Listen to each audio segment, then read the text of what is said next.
Hello there. Obi-Wan Kenobi ends with an action-packed finale that has it all, with it filled with epic lightsaber duels, cameos from familiar faces, and the return of a famous line. But what does this ending mean exactly, and could we potentially see a second season in the future? Let's discuss. And yes, there will be Obi-Wan Kenobi spoilers in this video. I accept your terms. As Vader hunts down Obi-Wan, Leia, and the remaining members of the Resistance, Obi-Wan decides to sacrifice himself for the greater good.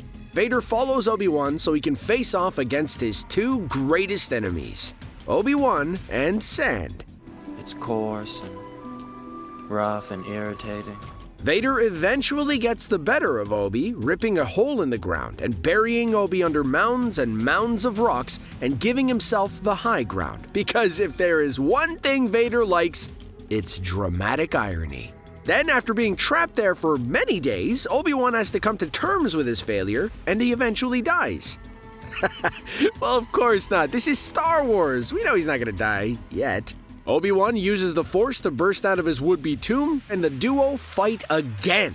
This time, Obi-Wan beats Vader in combat without the use of the high ground, and he carves his suit up until he cuts off half of his mask and sees the scarred face of his friend once more.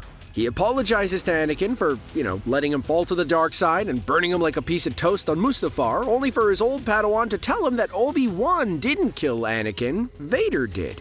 A sentiment that Obi-Wan tells Luke in A New Hope. Instead of finishing a weakened Vader there and then, providing a crippling blow to the Empire and saving countless lives, Obi-Wan leaves Anakin to suffer once again and takes off back to the sands of Tatooine, where a surprise is waiting for him. That surprise is, of course, Reva, who, despite a slight boo-boo and being left stranded, has somehow managed to get herself to Tatooine and track down Owen and Luke in record time, also somehow guessing from a jumbled recording that Luke is the son of Anakin. After being tipped off that she was coming for Luke, Owen and Beru stand their ground and try to ambush Reva, but she overpowers them and chases Luke across the desert until she eventually catches up to him. Obi-Wan arrives, but is too late as Reva returns Luke's cold, lifeless body to Owen and Beru. Every word of what you just said was wrong. Again, of course not. This is Star Wars. He's not gonna die yet, and instead has just picked up a mild head wound and a possible concussion.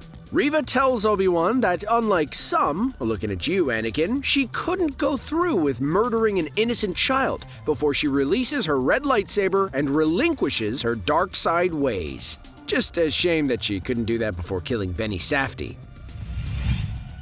With Reva alive and perhaps returning to the light, this opens up the possibility of her appearing in a Star Wars project in the future, perhaps even a second season of Obi-Wan, where instead of hunting down the Jedi, she could help them. Meanwhile, back on Mustafar, Vader tells the Emperor that he sent probes out to hunt for Obi-Wan, but the Emperor actually says don't do it, and instead let go of his past and embrace the angry mass murderer he is today. Leia, kitted out with her famous holster that was gifted to her by Obi, is reunited with her foster parents and Lola on the planet of Alderaan. Obi tells Leia and Jimmy Smits that if they ever need him again to reach out to him, all but setting up the beginning of A New Hope.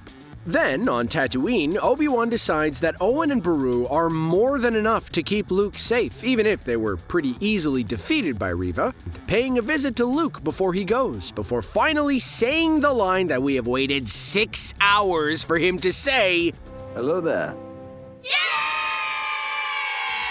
Despite being free, instead of going to the verdant forests of Kashyyyk or some nice tropical planet where he can sip on mojitos and put his feet up, he stays on Tatooine because it would have broken continuity otherwise to find his new home, the one he'll be living in A New Hope. It is then when he encounters the Force ghost of his old friend and mentor, Qui-Gon, who after a season of setup finally shows up. I was always here, Obi-Wan. You just were not ready to see. So, despite some questionable continuity moments and possible plot holes created, this season of Obi-Wan Kenobi sets up A New Hope pretty nicely and works well as a miniseries as it ties it all together. But, seeing as this show has proven pretty popular and Star Wars is one of Disney's juiciest cash cows, we wouldn't be surprised if Ewan McGregor picks up the lightsaber and English accent to play the character once again. If money is all that you love, then that's what you'll receive. When asked whether or not there will be a second season, one of the show's writers, Joby Harold, played down the chance of a second season, but didn't close the door entirely, saying, "I'm being asked about it constantly. I've just been thinking about this for so long as a close-ended story that my mind is so focused on this as a sort of limited series that I haven't thought beyond it. But he's a great character. They're all amazing characters. If there is a season 2, seeing as the show tied up the storylines with Luke and Leia respectively, it is unlikely that we'll see them again. But there is one storyline they could follow. We are, of course, talking about the return of Obi-Wan's old nemesis, Maul. Maul showed up as the head of the crime syndicate Crimson Dawn at the end of the Solo movie, but has yet to be seen since.